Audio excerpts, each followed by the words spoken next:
What's going on, wrestling fans? It's Ice-T Fall. Welcome back to 10 Count Media. On today's edition, I'm talking to the greatest tag team of all time. It's the Hottie Boys. How you doing today? Very good. How are you, Good. man? I am doing great. And of course, Bound for Glory is coming to town. Lowell, Massachusetts, October 12th. You versus Team 3D tables match. Tag team titles are all on the line. Before we really get into the weeds of that, how does it feel to be connected to the Dudley Boys, I guess, and Edge and Christian for all of these years? Yeah. I mean, the three of us, those three teams, we will always be eternally connected. We created so much history together, especially with the first Triangle Ladder match, which in theory was the first TLC match, and we created TLC one and TLC two, and there's just so many matches between the teams individually that we've had with one another and against each other that have been so special and so memorable. Like in a lot of ways, we redefine tag team wrestling around the town. Yes, sir. We are extreme brothers from different mothers, and it'll always be like that. That's amazing to hear because, yeah, for as long as I can remember, the tag team division in our brains, when people think of Mount Rushmores, it's always Hotties, Edge and Christian, Dudleys, and then you throw in another team. But for you, do you believe, I believe, but do you believe you're on the Mount Rushmore of tag teams? I I would say yes. I would say yes. I mean, especially because I don't think there's anyone, at the risk of sounding conceited, I don't think there's anyone that has had the longevity that we have had and also been working at as high of a level as we are still.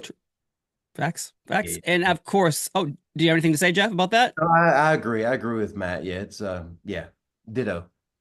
Yeah, well, it's hard to argue with the best tag team of the world going today and in the past, the present, and the future.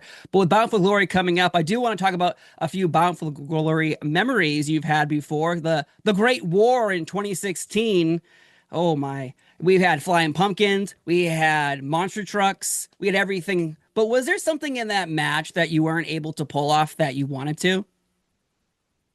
I know. I think we pulled off everything we wanted to because it was real cool how we started with live action in the arena. Then we kept backstage and we fought all around Orlando a little bit, and then back to the arena to finish it up. And we were very happy with that match. The Great War is one of our favorite matches of all time.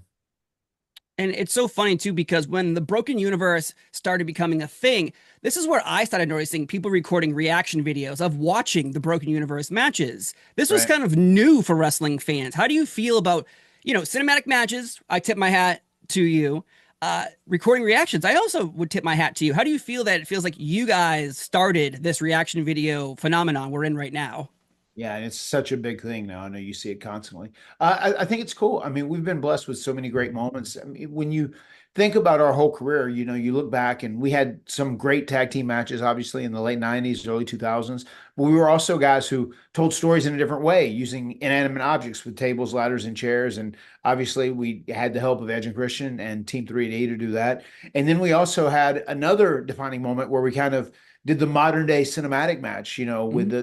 the whole final deletion and everything that was encompassed in the Broken Universe. So it's very cool that we've had so much influence and we've been able to affect things in pro wrestling. And just like you said, people watching the match back and reacting, that's very cool that that's kind of attributed to us as well. Yeah, we used to rent big old VHS recorders that would be on your shoulder and make little movies at home as kids, and that's kind of like what we were doing. That's what I was thinking about during the filming of the final deletion. I was like, man, this is so cool. This is what we dreamt of doing, when we were little, and for it to be so successful was just it was so amazing. It was very successful. Also, the time that was successful maybe is when you boxed a kangaroo. Can you take me through that? Because when I watched that video back, I hysterically laughed last night again, seeing a kangaroo just take you out for a minute, Matt. But both of you, what's it like preparing mentally to That, box a kangaroo? that's one of my favorite moments from the Broken Universe, and my favorite part of boxing the kangaroos was when he had the Egyptian get up on the all gold and everything, and he said I'd already fought the kangaroo, and he said, punish me, Joe, punish me. I had to walk out of the shot, man. I was laughing so I hard. mean, seriously, the kangaroo, Smoking Joe had grabbed me and was squeezing me hard, and he was kicking the shit out of my leg. And that's why I was just, I was like, God, you gotta, it was scary, but I said, you gotta stay in character. I was like, punish me, Joe, punish me. You It, know, it was so surreal. He locked up on me, and it was a really good lockup. It was like I was locking up with a human being, kind of, but it was a big kangaroo. that was a terrifying thing, because they would say like Well, these kangaroos, they're a little older, so they're not going to be as aggressive, but they're still very strong. Like, they can hit you, but you can't hit them. It's a video that I showed my three kids last night. I'm like, guys, watch this. Watch this kangaroo. And they're like, what's the kangaroo gonna do to him, Daddy? I'm like, oh, he's gonna kick him hard. It was funny, but obviously being kicked by a kangaroo probably doesn't feel very well. Though Jeff, the first Bound for Glory, you did the Swanton bomb that is still in highlight videos today with Father James Mitchell in shock seeing you land on Abyss on a table. What were you thinking climbing that? Because you've done so many high risk moves like that. Is there ever a moment when you're climbing thinking maybe I should just step down a few, runs and jump from here? Yeah, that was most definitely the most the scariest one I've ever done. It was very sketchy, and I didn't know what was going to happen. And I looked back down at the crowd. They were watching the people in the back were watching the monitor backstage, and I could see them. And then I looked back at where I was about to jump, and I was like, okay, this might be it, Jeff. This might be the end of your career.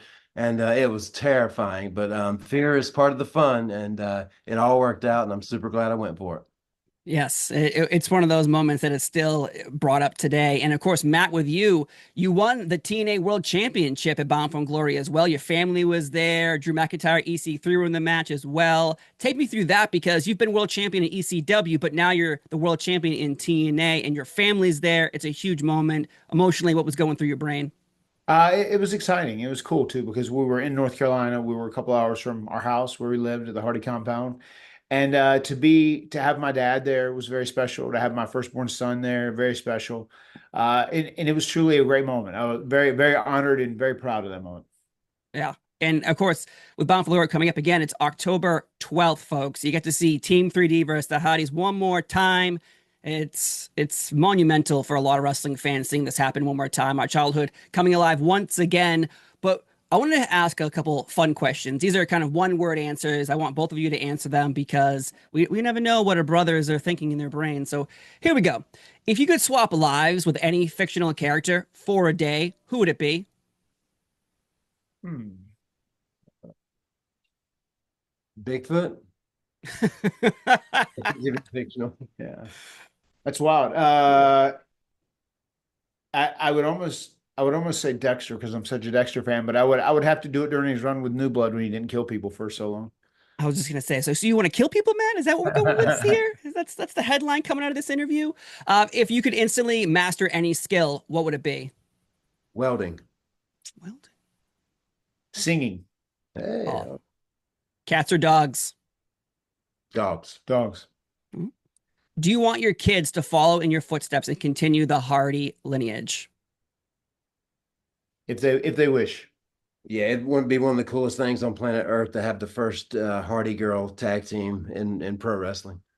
Well, I see your TikTok videos, Jeff, all the time, and those when you see Jeff Hardy on TikTok doing dance numbers, then I see my kids trying to convince me. I'm like, well, if Jeff's doing it, I got to do it. How hard is it to be convinced to go on TikTok with your kids?